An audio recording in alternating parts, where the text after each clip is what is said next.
And I just turned around and I hauled ass out of there. I was done. I wasn't dealing with that. The hypocrisy of the cult is one of the things that turned me away the quickest. When I turned my headlights on, it turned and looked at us. And one of the things I remember the most were the eyes were glowing red. I see an orb of light. It is just circling these steps like it is waiting for me. And he begins to tell them that he saw a UFO. They're basically like, what are you talking about? That's 7 foot up on a tree, peeking around it, and that's where I saw the top of the muzzle, nose, and the eyes. As soon as I made eye contact with this thing, it felt like death. Welcome back to Tinfoil Tales. I'm your host, Brandon Wright. Tonight's episode, we're going to be joined by my guest, Darcy Weir. Darcy is a film director, does documentaries, recent ones looking into UFOs down in Puerto Rico. Looking forward to talking to him. Before we bring him on, though, if you've ever had an experience and you'd like to be on an episode of Tinfoil Tales, there's a couple things you can do. You can send an email to tinfoiltalespodcast@gmail.com, or you can go to tinfoiltales.com and go to the contact section. Just make sure to reach out, and we will get something scheduled for a future episode. If you'd like to help the podcast out, please share it around. Word of mouth is the best way to help the podcast grow. And you can also leave a 5-star rating and review wherever you listen to Tinfoil Tales at. You can become a member of the Patreon. Get early access to all the episodes, and they're all ad-free. It's only $1.99 a month, so it's worth checking out. Follow me around on all the social medias, Facebook and Instagram. We're going to go ahead now and bring Darcy on and dive into the conversation. So sit back, relax, and enjoy the show. I'd like to take this time to welcome my guest tonight, Darcy. Thanks for coming on here and talking to me. Yeah, you're welcome, Brendan. Nice to come on here with you. Man, we've been chit-chatting here for about a half hour before we got started, but it's always nice to talk to someone before we get the audio rolling. But would you like to let the audience know a little bit about yourself? Sure. I'm a independent documentary filmmaker. I've been making films since 2012, and a lot of them I think you would consider spooky documentaries. I've focused on Bigfoot for 2 of them, UFOs for the majority, pretty much. And a lot of it's just like revolving around secrecy, the mystery of it all, and what might be the answer to that phenomenon. I try and watch some of these shows, and I feel like there's a lot of them out there, but the ones that always interest me the most are the ones like that dive into more than just a certain thing. So when you said like with the UFOs and everything else, we were kind of chatting earlier, like I'm more of a cryptid person because of my own personal reasonings and experience, right? Like you've seen one. Right. And with you said you've actually also documented like Bigfoot stuff too. So yeah. Now, what made you want to do this?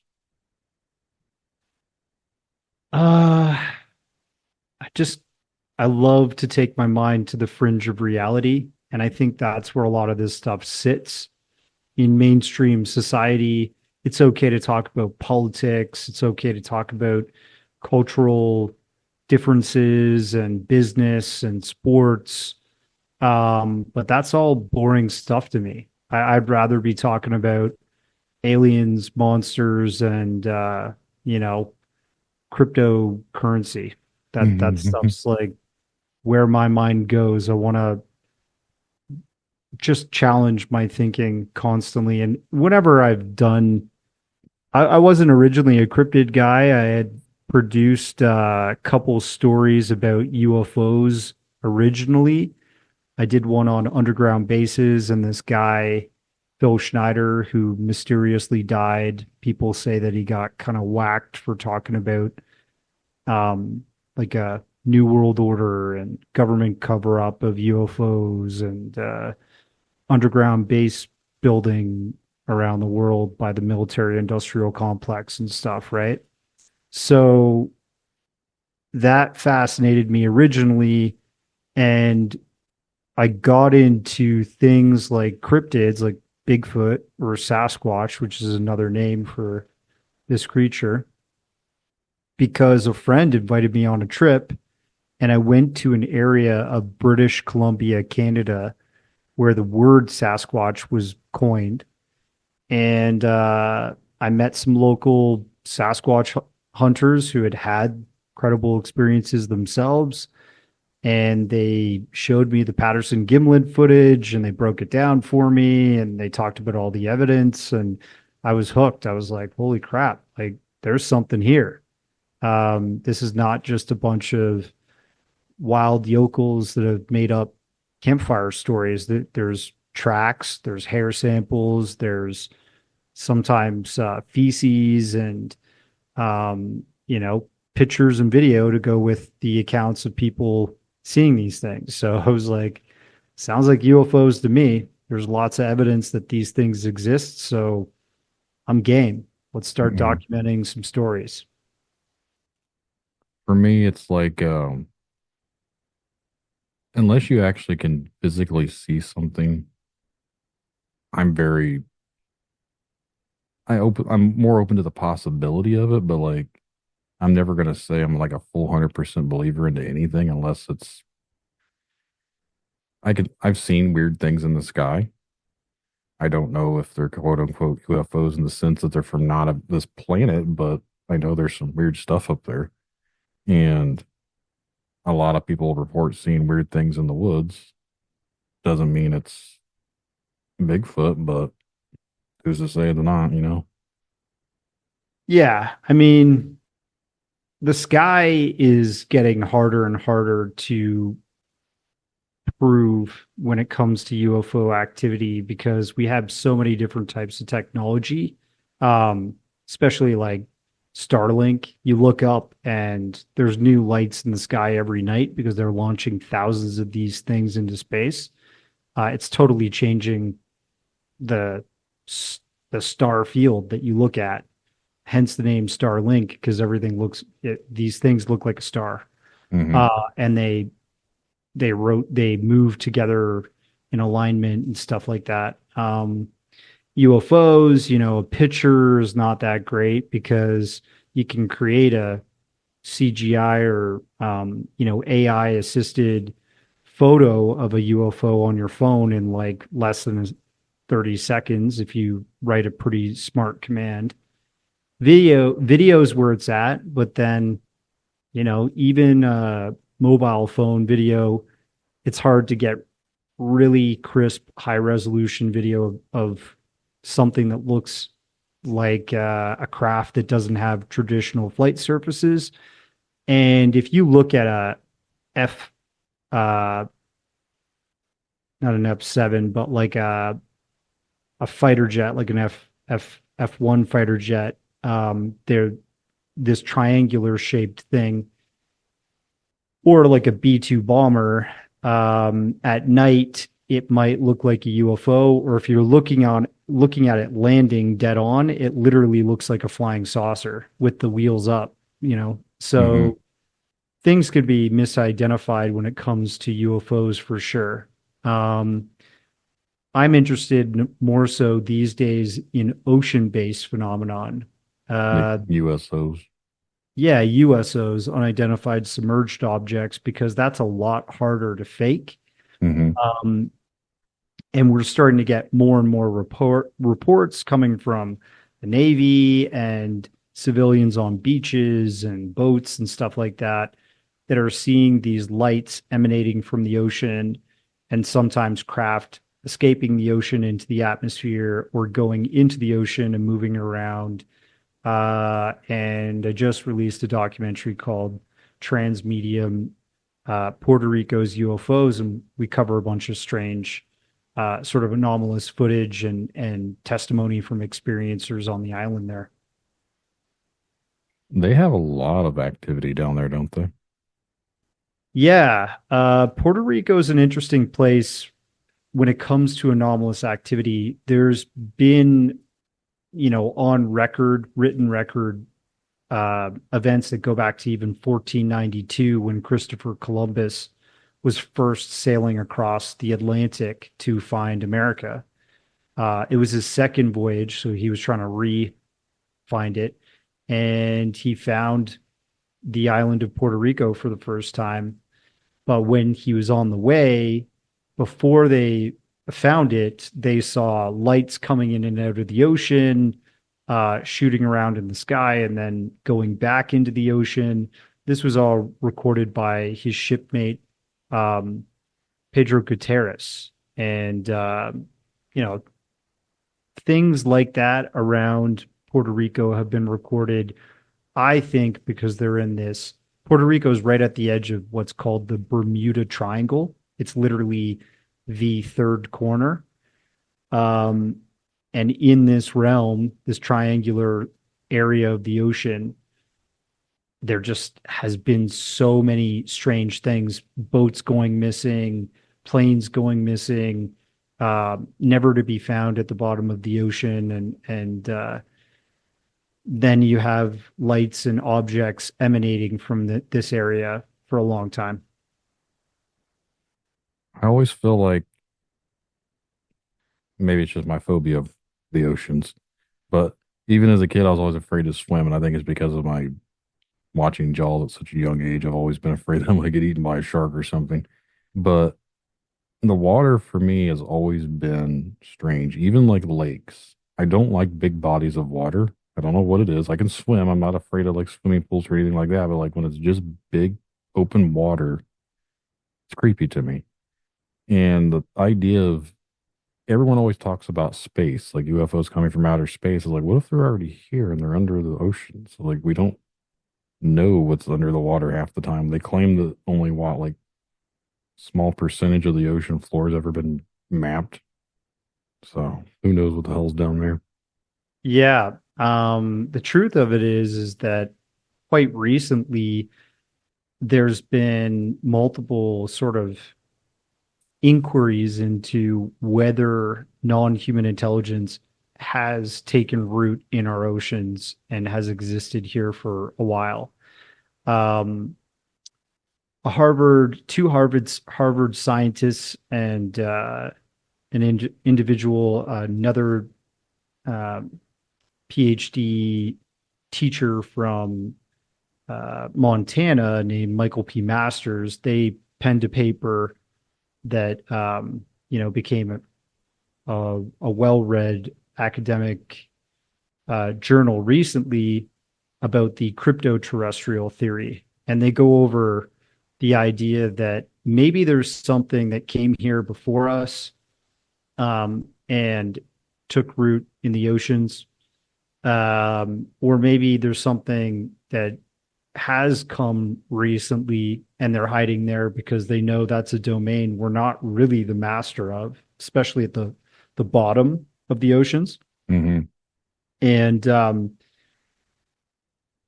then you've got ex-Navy men like Tim Gallaudet, who I interviewed for this Transmedium series. He came out recently and, he wrote a Sol Foundation paper about our oceans and how out of the whole ocean volume around the world, only 25% of it has ever been mapped with modern technological instrumentation. You would think that like the militaries and the science organizations of the world have like just completely mapped everything. They've done things to map the bottom of the ocean, but the actual ocean volume at scale is also about 5% has been mapped. So there's a lot of unknowns. And if you wanted to set up a situation where you were left alone, you could use the bottom of the ocean. If these things are actually from a different like planet, the chances of them living underwater, I don't want to say it's like more increased, but I feel like just from what we know here, water is like a necessity for life. So it would make sense that something else would be out there that could evolve from water. And just because we crawled out of the water doesn't mean that other things didn't. Crawl in. Yeah. I mean, the bottom of the ocean, there's a couple different things going on there that makes it really hard for us to even venture there. So the pressure Mm-hmm. is so great down there, could crush a can to smithereens in like less than a second. Um, there's super high pressures down there because of all the water above is pushing down essentially. And there's no light. It's usually extremely cold unless there's some kind of thermal vent or volcanic activity going on nearby. And that's where you even get life like extremophiles, these shrimp and stuff that thrive around these vents and tube worms and stuff like that. But if you were smart and you wanted to be out of sight and out of sound and you had the technology to build a base or to station a craft for certain amounts of time at those depths, it'd be great because we can only go down there with deep submersibles. And a deep submersible is built so fortified with heavy materials so that the pressurization stays as such and that it can't be crushed when it keeps going down. James Cameron's been down in Deep One. There's a guy in my Transmedium documentary we talk about, Victor Vescovo. He's gone down and he's like this super billionaire guy that's gone down in his deep submersible that he owns plenty of time to the ocean trenches. And it's like a one-man journey. You can't even fit two people in there.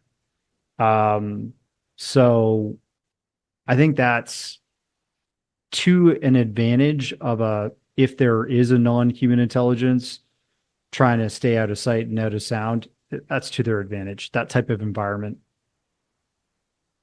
If you think there's, of course, you could mine, sorry, one other thing to your point, you could mine elements from the ocean floor and no one would know any better. You could synthesize water into hydrogen and oxygen through electrolysis. You could do all kinds of things that we do on the surface with water, but you could do that out of sight and sound too. I was going to say, when it comes to non-human intelligence, do you think these things are actually biological, or do you think they are, how we send out drones, like scouts and like probes? Do you think some of these things are actually intelligent in the sense that they're designed to be that way, but they're not actually like, we send out probes to space to different planets. Maybe these things that we see are like for UFOs and everything else, maybe that these are the probes from a higher civilization that's not even around here.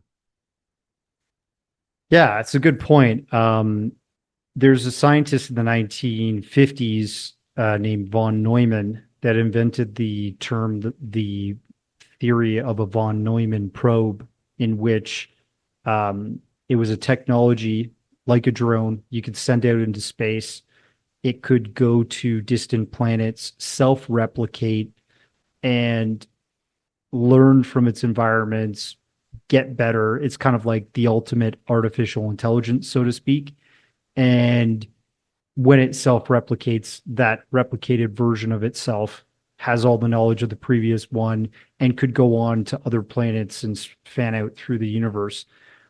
There's, scientific basis for that possibly existing, right? It's just we might not be at the point where AI is on the rise right now in the public eye, probably even more advanced in the military sphere. But who's to say another intelligence elsewhere in our galaxy or the universe hasn't mastered artificial intelligence and created space probes that are doing exactly what you're talking about? They look like a UFO.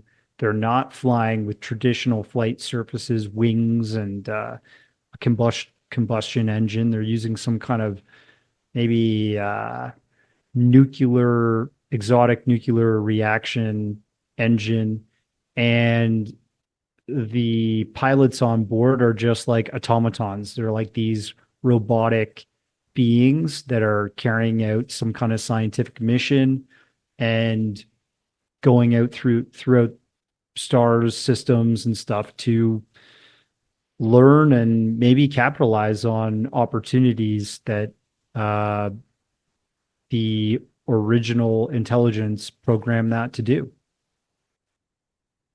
Not going down the whole ancient astronaut theory, but I think like maybe if you go to that concept, maybe they were already here, and maybe they're, I don't know what the term they call it, but like maybe they're not the actual species or the whatever, but they're out here spreading, creating more civilizations based off from their original thing. So maybe they bred us with whatever hominids were around, and we're here today because of that.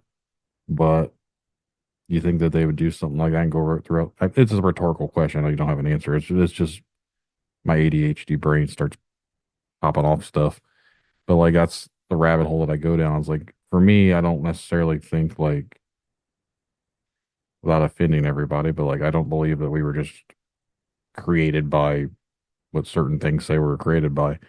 And even with evolution and stuff like that, it's like, well, sure, maybe we evolved from that, but like it's just very strange how we're the only ones that seem to evolve to the intelligence that we have. But I'm not a scientist, so I don't really know anything. Well, look, we are we're in the midst of like a scientific revolution when it comes to genetics, and um, we are crisping our genes and different sort of traits in food and all kinds of stuff around the world right now. Who's to say that there again wasn't a very advanced intelligence that visited this planet and yes, took a look at the hominid that was already here, something like a chimpanzee, or maybe even something more advanced than that, like the Australopithecus, um, Gigantopithecus, or whatever, and they just took samples of their DNA and synthesized something that was more advanced, more intelligent, bred quicker, uh, was able to grasp ideas of science and manufacturing and architecture and all that type of stuff, which we obviously are the most advanced hominid on the planet, but we're still ape-like, right? We still grow hair. We still war with each other, which apes do. And it's very possible that we are descendants, but we're something tweaked. I leave my mind open to that theory for sure. The ancient astronaut theory is an interesting one. And we do have the missing link. I mean, that's the greatest one, right? The greatest proof that ancient astronaut theory could work out is that there's a big jump in advancement from Homo sapien to the more primitive, like Jabaman and Australopithecus, and these more ape-like, upright, man-looking creatures that came before us. Like even the Neanderthals or whatever, they were humanized, but they weren't like they're like structural, facial wise and stuff were still a little bit different than what modern human is. So 100%, yeah. They're obviously like an offshoot of something too.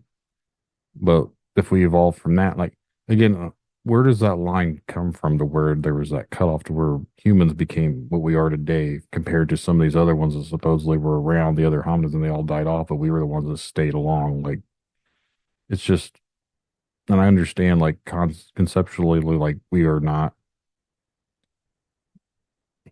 what do they say, like 100,000, 300,000 years, as far as like us being like a species or whatever for what we're at today. In the grand scheme of things, that's not a very long amount of time. And like for modernized times, this is what, like 10,000 years. So Yeah. it just seems like we got very intelligent very quickly. Yeah, and I think they've found Homo sapien bones and evidence even up to like 300,000 years ago now. Mhm. So we've been around for a long time, maybe if not longer than we originally recorded in mainstream science. And at the same time that we were around, there are fossils from those like ape-like men,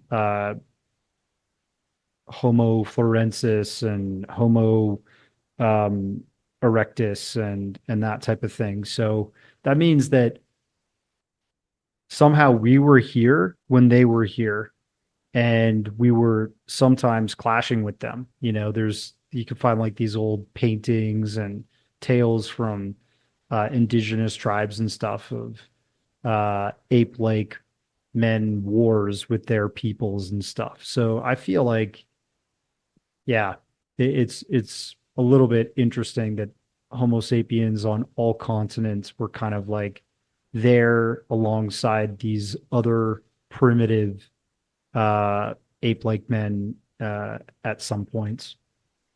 And yet they're all gone and we survived. We killed them. Right. That's the answer, right?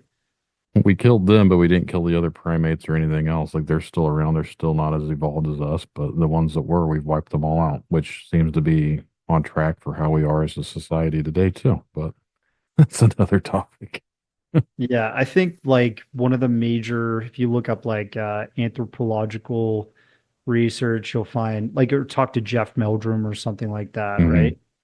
right? He'll say like one of the major differences between apes and mankind is like chimpanzees, they will seldom live together in a tribe more than 40 to 50. Once it gets to that size, the amount of like potential alpha males start to clash and they will war, they will break apart, and then often like 20 will go over here, they'll start a new tribe that's at odds with that other remnant tribe if they survived. You know, they cannibalize each other, like all that stuff is natural. Humans can exist in groups of millions, right? Mhm. And that's why we have cities. That's why we have society. It's like we are apes that manage to be more peaceful with each other and coexist on a more enhanced or advanced level without, and I like, look, in cities, there's murders and all kinds of wildness uh, that are primitive exhibited behaviors that we still have, but as societies, we're still able to survive in great, great numbers. And, you know, eventually we're going to kind of max it out on this planet and probably spread out into the stars. I think that's what Elon's plan is. I don't know how to take that guy. I know there are people that are big fans of him. I know there's people that are skeptical of him. I don't really have an opinion one way or the other. I just another rich person, I guess. I think people felt indifferent, which is pretty much what you're describing, towards Thomas Edison and Nikola Tesla when they were Mhm. hitting the scene, right? Especially Nikola Tesla. People thought he was super weird, right? He kind of died alone. He didn't have many friends. His family was like completely not there. He was a loner when he came to the United States of America, and he still managed to be super successful. And because he was so brilliant, make changes to our society that we're still living with today, right? The alternating current AC. Actually, that was Thomas. Nikola was the direct current DC electrical system that runs trains and stuff like Mhm. that. But and then look, you've got Elon marketing his electric car company and battery tech off of that very inventor, Nikola Tesla. Um, So he's trying to like, you know, adopt that same perspective and just say, I want to be a game changer for society. And we'll see. I think it'll be interesting to see what he does with the Trump administration. I'm actually kind of excited to see that. You're some of the few people that I've talked to that have that same feeling. For some reason, most of the people that I'm not political one way or the other. And I think the whole system's screwed up in general, but that's another topic. But I don't really see Elon doing anything wrong, but I know the other side now hate him just because he aligns with Trump. So now they're acting like he's the devil because obviously we all know Trump's the devil because they say so. But like I said, when you get into that whole aspect of it, it's everybody's got blinders on it. I just go with it. I can't stop it. So Yep. I mean, no matter what you do in life, there's always going to be people that don't understand you, don't like you, hate you, but there's people that get you, that see your value and love you, right? And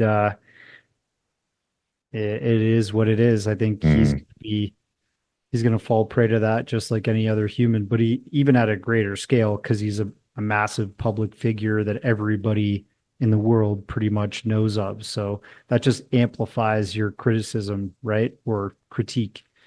And let's just hope he makes some positive differences with the power that he has. it'll be interesting. It'll be a interesting next several years. I can't wait to see the echo chamber for the next 4 years. Every time I log into something, I hate social media. It's one of those damned if you do, damned if you don't things. I personally would never have it, but I need it to interact and being in a band and everything else is part of the reason why I had social media. Now doing a podcast, I need social media is because of how I interact, get a lot of guests that way too. So it's like it's kind of stuck in between. I can't really get away from it.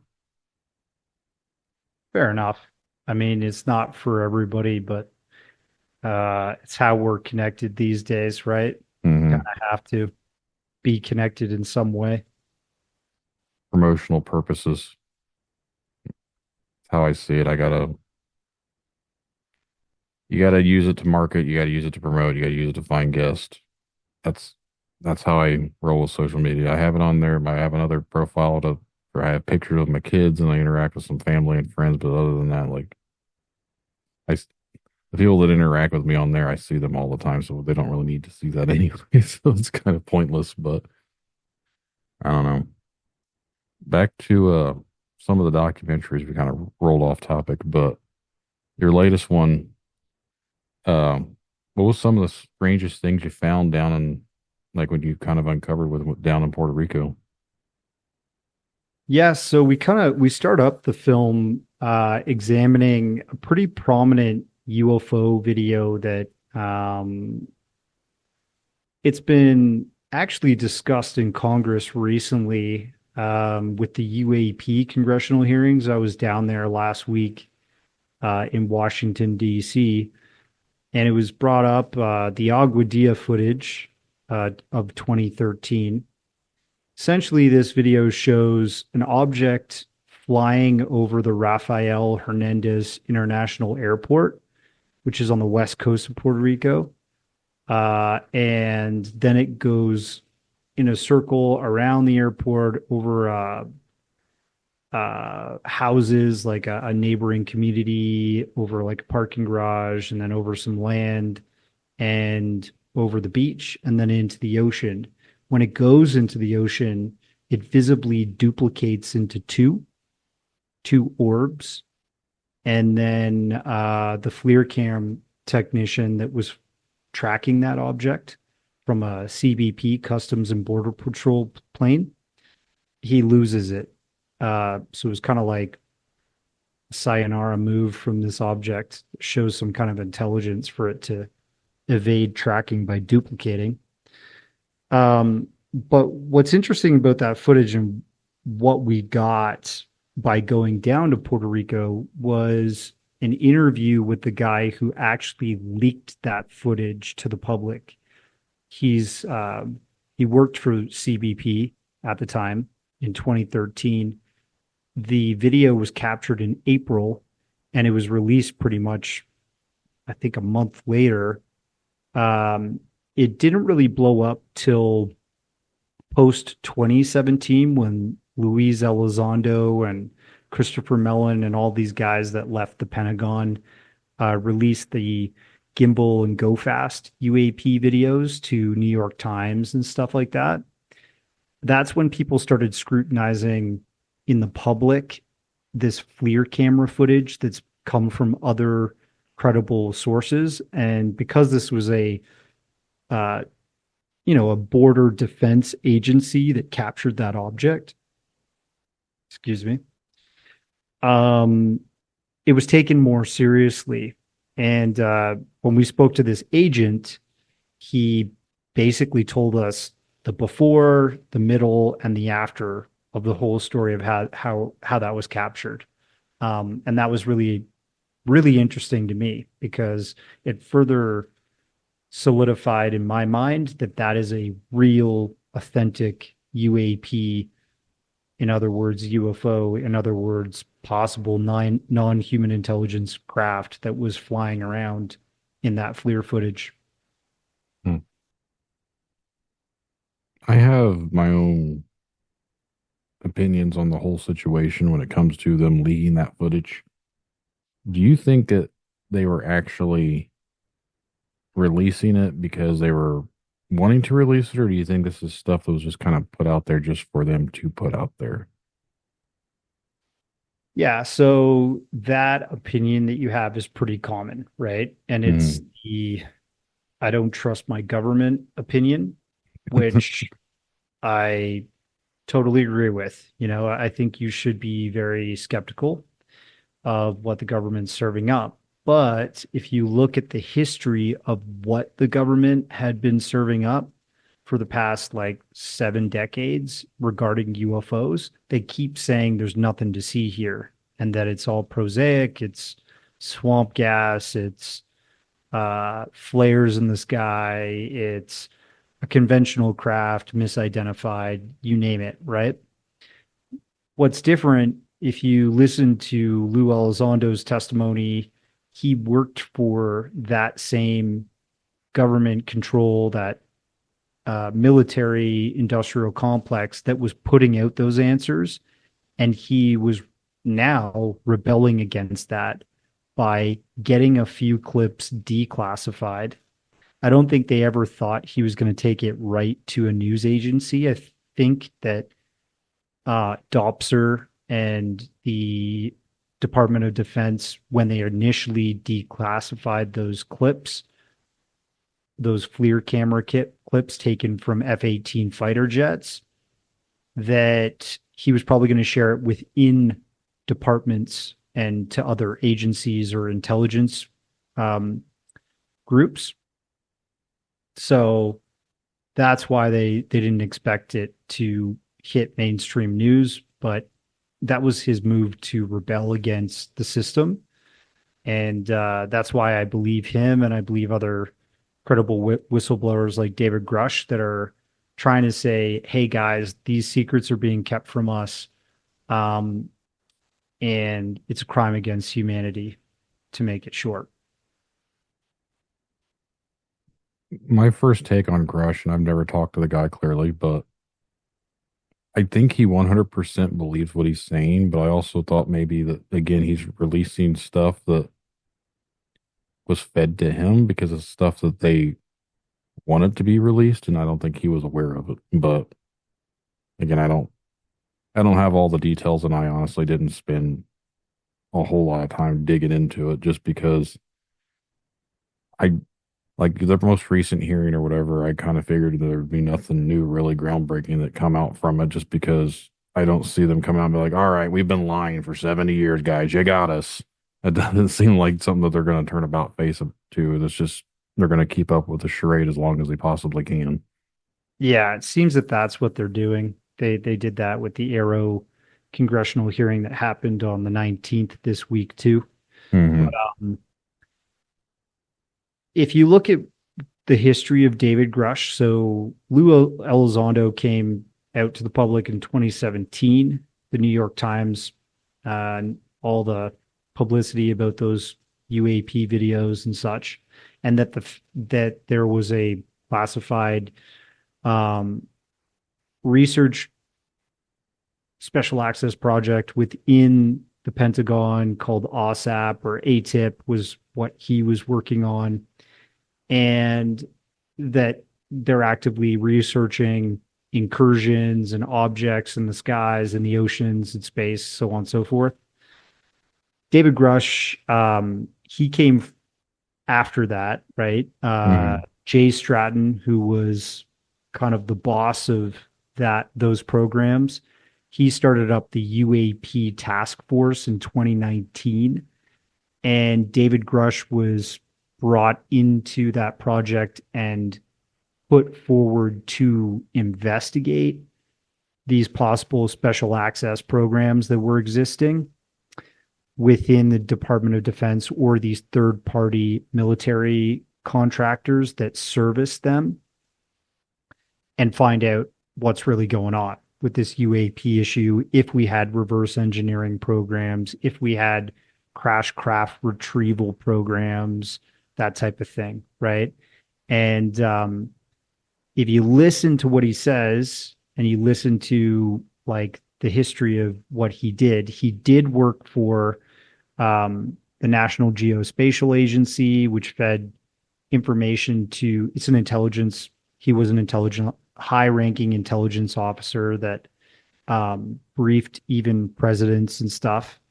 So he had security clearances. He was supposed to be read into these special access programs, and he was getting stonewalled left, right, and center. But he was hearing from people that were working within those programs their testimony of what was actually going on. He was seeing documents, pictures, maybe videos, because of his security clearance. Once he convinced some of the members that were from those programs to disclose what they were going through, what they knew about regarding this UAP stuff. And so that means that there are whistleblowers out there that are part of that world, that black secretive world. And David Grush's purpose after he realized this was to get that information out to the public. And that's why he testified at last year's congressional hearing in the middle of the summer, and why there's more people coming forward. And I think we're going to get some more clarity on that over the next like 2 years, especially with Trump taking power and that issue being so bipartisan, meaning like Democrats and Republicans are both interested in it, that there might actually be some movement forward in terms of prying that secrecy out of the intelligence and defense community for once and getting some more stuff out to the public. Was Marco Rubio involved in that originally? Yeah, he was part of the initial UAPDA legislature, which was submitted and got rejected. And that was basically including all kinds of ideas of allowing government oversight of some of these special access programs and getting read into that stuff. Because you look at like the Department of Defense's military budget, it's like almost $1 trillion. So imagine what you could do with that, right? You could probably build a UFO, you know what I mean? Secretly. And then destroy it and, move on to other crazy science if you wanted. But yeah, Marco Rubio was part of that. And then he backed away from it afterwards. He wasn't in the second draft, but it hasn't passed yet, right? So I think if there is going to be another draft, maybe he'll come back because he is um, somebody that's going to be part of the team, so to speak, of the new administration. Like I said, I'm interested to see how the next couple of years go. One way or the other, I think it'll be interesting. Could be a shit show. It could be eye opening. You never know. Absolutely. It'll like it's bad to say it this way, but it'll at least be entertaining. I'll find it interesting at least. But I want to try and go back to a couple things you talked about earlier, like when you were doing these documentaries and stuff. For me, I'm beat this to death around here, but like I'm very interested in like cryptidy stuff. So when you were doing your Bigfoot things, when you're out like videoing and recording for Bigfoot stuff, what was your take on that? Like I know you don't have to get on the record or whatever, but like when out there, like did you really think that there was something possibly out there just because I feel like a lot of the time when people go out into the woods and you talk with people that have been in the woods their whole life and they claim they don't see anything. And then there's just that one random time where someone that has no idea what's going on, they just sees something. And then they're like, I just saw that. And everyone else is like, oh, this person's crazy because these things aren't real. I go to the woods all the time. I don't see anything. For you being the person that didn't see it, just being out there, I can understand like there's a possibility because when I go out to the woods, like I just look around, like I could totally, like I went to Tennessee a couple of weeks ago to record an episode with Tony for the confessionals and just driving down there, I was like, I could totally see this area being like a hot spot for all this stuff. Like I think it's just desolate mountains and woods and everything else. Like, why couldn't something be out there? Yeah, I agree with that notion. We live in cities and towns, and uh, we typically go for short durations to the woods, and we call it camping. But, I think there are hot spots when it comes to the wilderness, especially in northern British Columbia, northern California, um, the clinal rainforest areas of Oregon, and yeah, like all across North America, as long as you have the opportunity for wilderness to exist, why couldn't there be one of these cryptid beings existing alongside bears, wolves, coyotes, raccoons, everything wild, right? Hmm. To me, if you look at like the BFRO, they have that great website, and they've mapped out North America and recorded sightings there all across the continent, in Canada, the US, I think even like maybe not Mexico, but the northern partners there. And there's a lot, right? And this spans like decades and decades and decades. So if there's that much smoke, there's got to be fire at the end of the trail. And my idea of what that is some kind of unacknowledged upright ape creature that has been spoken about in indigenous tribes lore, handed down orally over probably hundreds, if not thousands of years while they've existed on continent, this continent. And then, science has not acknowledged this upright ape for some reason.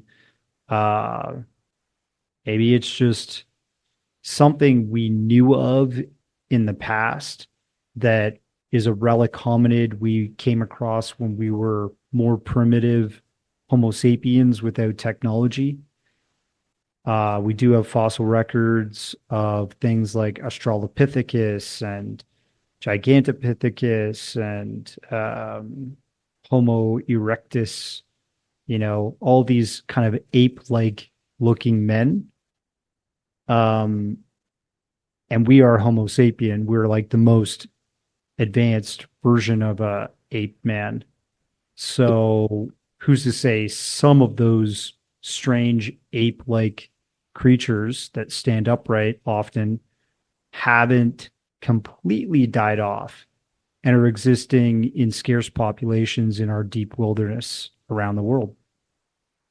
Isn't there another Homo sapiens sapien that they talk about these days too?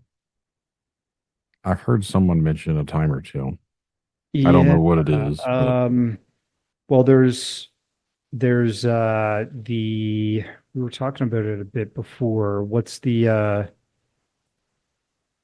guys that got wiped out, but there's evidence that they bred with Homo sapiens, Neanderthals. We know Neanderthals existing too.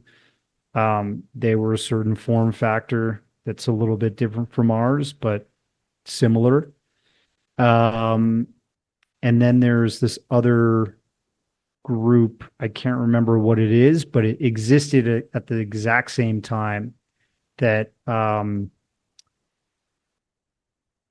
that Neanderthals did, and it's escaping me right now. But they're saying that like Homo sapiens are different from that, even, and we might have bred Cro-Magnon. That isn't, yeah, that's like a caveman, basically, which is different from a Homo sapien, I think. Well, it might be a class. Let me see. Cro-Magnon. Cro-Magnon or European early modern humans. So those are Homo sapiens, but that was like the European and Western Asian contingent of Homo sapiens that lived in caves and stuff, right? Mm-hmm. Different from a Neanderthal. Like these guys had faces that were similar to us. Which is, it makes sense in an evolutionary way because you have gorillas, you have chimpanzees, you have orangutans, you have all these other different species of great apes. They all don't look alike, but none of them look similar to us. Like we've mentioned a time or two, like the missing link, like what was that to where we got to where we are today? Because most of them are, you still look at, they have, the difference between us and them is their arms are more longer, and they're not 100% bipedal in the sense that they drag walk on their hands. Right. Yeah. They have the opposable thumbs on their toes to climb and everything else. It's like we don't have that. So somewhere along the lines of evolution, we magically became completely upright. But where did our feet are unique to us. Right. So that's why I go back to, I said, if I was to believe in evolution, I still feel like we were tweaked somewhere or the other. Like to me, that, I'm not saying the ancient astronaut theory is 100% correct, but to me, it makes more sense than just thinking that we just evolved from this. But if you look at life in general, we all had to evolve from something. So it's just one of those questions of whatever. There's no real, I don't think we'll ever get a definitive answer. Yeah, I think the idea of evolution is real and it does exist and it's observable and trackable in science. The way that birds' beaks change based on climate and stuff like that, and food sources and stuff like that, like whether they need a certain type of beak to chisel through bark to get insects or to get into a certain type of nut in a fruit and that type of thing. And then you've got, for humans, you have adaptive radiation evolution, which is like the whole idea that we originated in places like Southern Africa, and then we fanned out from there and we went into really cold areas like the north of Europe, where you've got Scandinavia, Norway, and stuff like that. And because of thousands of years of living in that totally different environment where we weren't getting beaten down by sun constantly, which would be that arid, super hot equator environments that we originally came from. The offspring start exhibiting that adaptive radiation evolution, where the parents mate, the offspring are born into this new environment. Over thousands of years, their melanin in their skin starts disappearing, and the,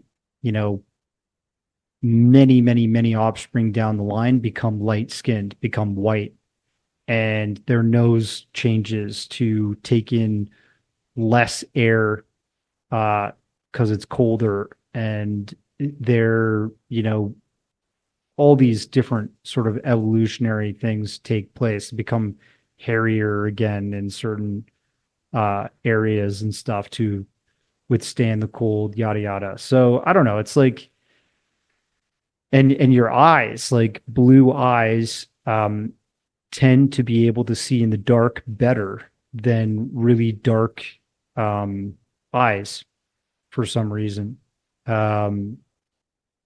So these things we know over time are part of our evolution, but the missing link is real, like how we became Homo sapiens from Homo erectus and these other things. I don't know. There was one other thing that when you mentioned the eyes that I've heard before when you mentioned blue eyes. I've always heard that like lighter eyes I don't know if it's retract or reflect. The term was used, but basically you mentioned see better in the dark. It's because they don't absorb the light like the dark eyes do. So basically they can see more into the dark because they have some, like I said, I don't want to say because I don't know exactly how it was phrased, but basically like the lighter eyes can see in the dark because they retract the light better or something like that. For sure. Yeah. But I think like darker eyes, they absorb the light, so it makes it harder when there is no light. But the lighter eyes, they can see better for some reason. Like I said, I'm no scientist. I'm just a guy with a microphone. I don't know anything. So same here, man. It's way above my pay grade, but right. I'm curious enough to talk about these ideas, I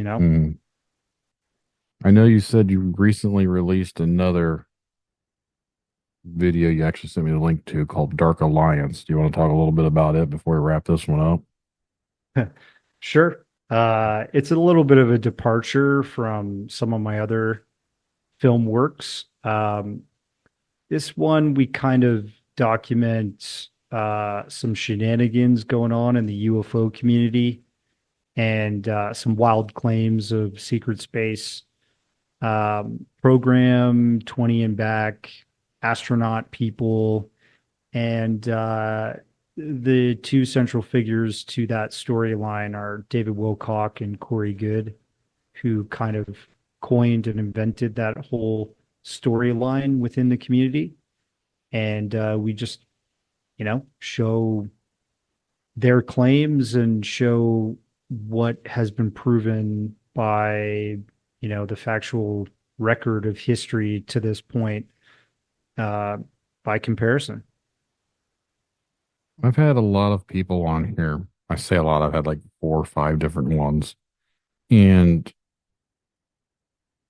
I think a lot of these people 100% believe in what they're talking about.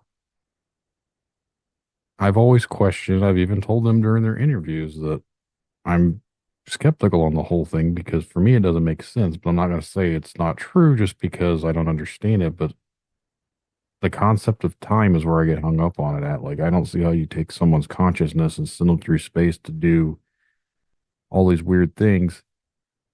But the one thing that, and I've mentioned this before, where are the people that had to build the ships?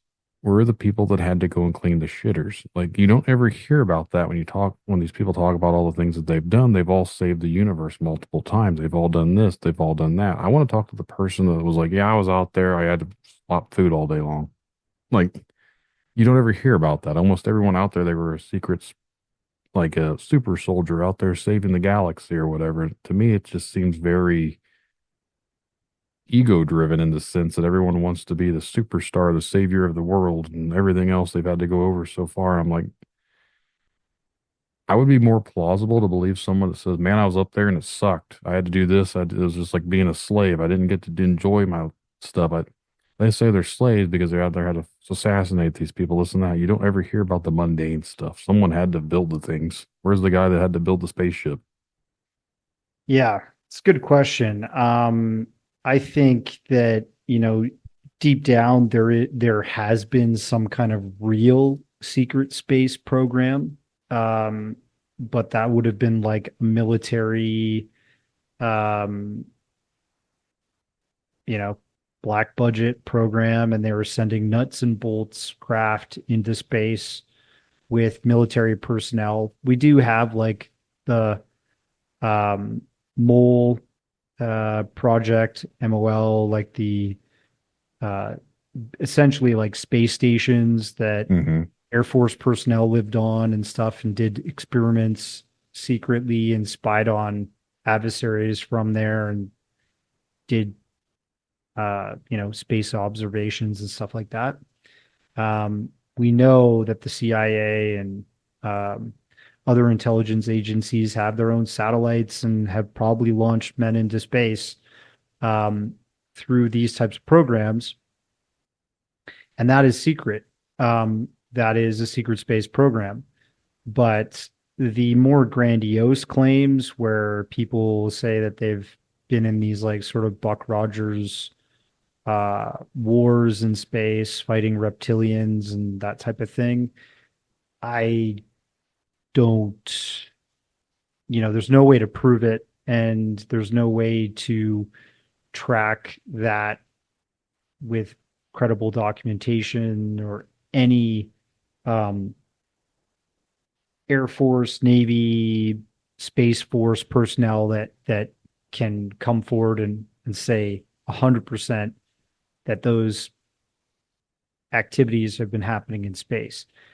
I think you're right that people like heroes. That's why we have Marvel movies and DC movies ruling the box office most of the time, because people want to go see a story about these demigod type characters that are heroes fighting other villains that are demigod type characters uh, that want to, stop or destroy humanity or enslave us or something. And so we've always been interested in that type of narrative.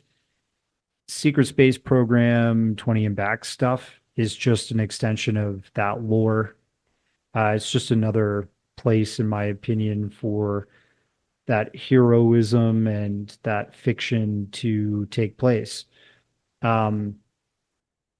People tell me that there are maybe 2 or 3 credible 20 and backers out there, and the rest are all just kind of making it up. And I want to talk to the credible ones. I want to find out because I'll document it. You know what I mean? Mm-hmm. I'm interested. I'm open to it. I just haven't seen any evidence to this point that could prove it.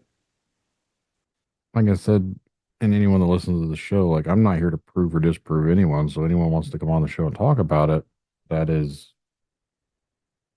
fine. But lately, I've tried to be honest, I've avoided some of that stuff because I've gotten so much negativity from it. And they're like, well, you're going to get that because they want to keep it hush hush. They don't want the information to get out there. And then I was like, the truth of the matter is, it's not even random people. It's people within their own community calling this person a liar. They weren't really on Andromeda, whatever. I was there, and this person's lying. Like, what? There's like a lot of infighting to it, so it doesn't make a whole lot of sense to me.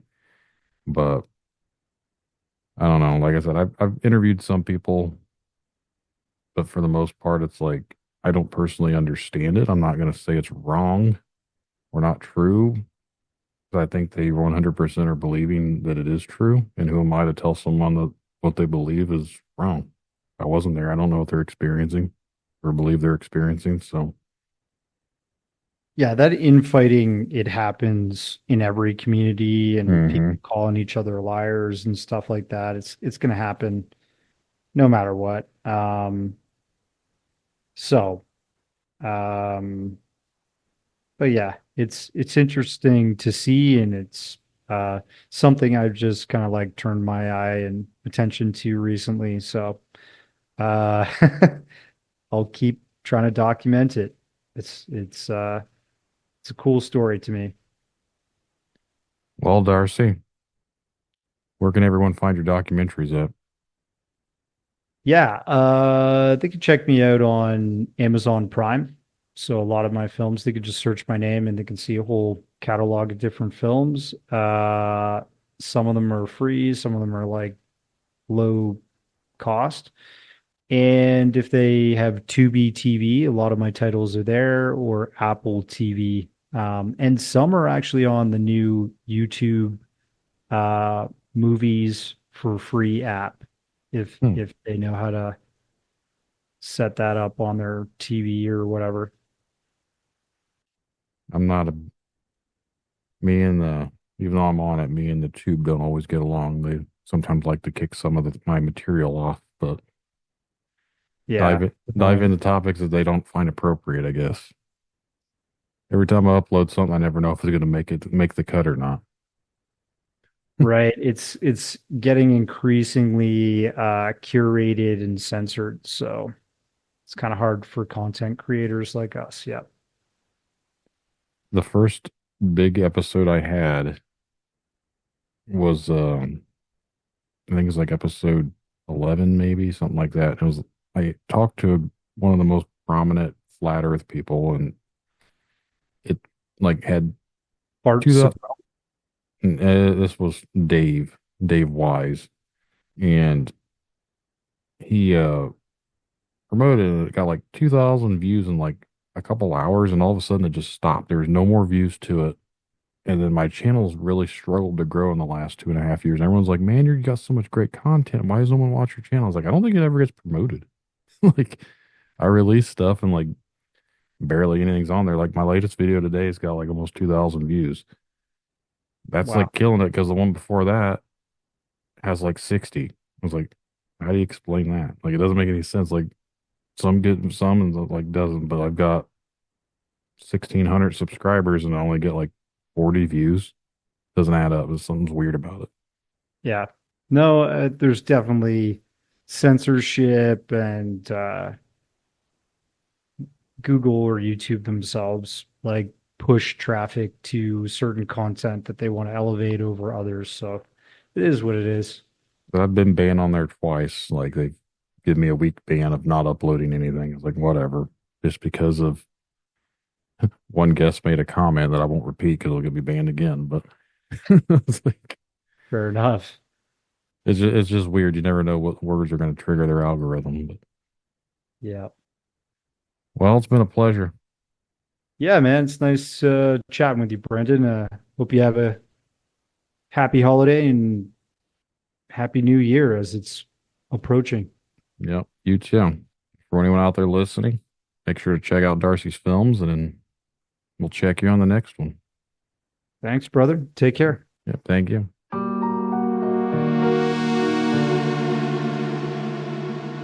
And that's the show, everyone. I really hope you guys enjoyed the conversations. If you would like to be a guest on Tinfoil Tales, remember to send an email to tinfoiltalespodcast@gmail.com or go to the contact section of tinfoiltales.com. Just get your message to me. We'll get something scheduled for a future episode. And just remember, the truth lies in the stories we share, the connections we make. Stay curious, stay open-minded. Thank you all for joining us on this journey. And until next time, keep questioning, keep seeking, and keep exploring the unknown. Good night, everyone. Tinfoil Tales in the headphones. Yeah, it's time to rock. Got a story about a cryptid creature. Let's take a walk. Bigfoot, dogman, they're out there in the dark. But the truth is out there like an alien spark. UFO sightings got the whole world shook. Conspiracies unfold like a story in a book. Media control, trying to keep us blind. But oh, before gonna use my own mind. In history, they don't want us to know the secrets they hide, the truth they won't show. Dominate our society, they keep us in chains. But I'm standing tall, it's time to break the reins.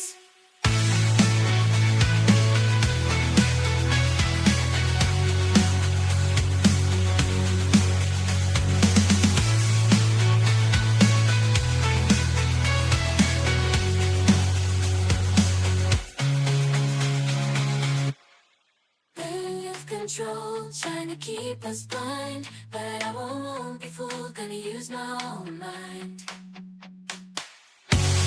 In history, they don't want us to know the secrets they hide, the truth they won't show.